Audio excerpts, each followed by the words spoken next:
So if I'm going to do a priori coding, I could create all of my codes here, but I do tend to go into codes at this top tab and I organize everything here.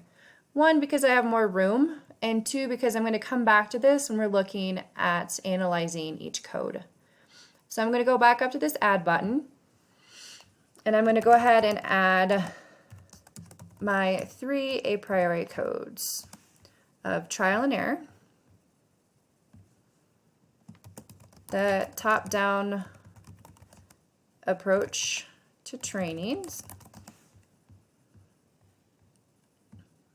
and of course my fantastic opinions on PD and trainings that they've received.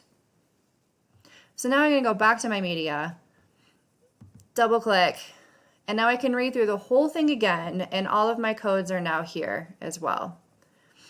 So I can go through and I can say, okay, so PD is needed, they didn't get it. And I can keep just going through about where they found training and read through it all the way, looking for these 3.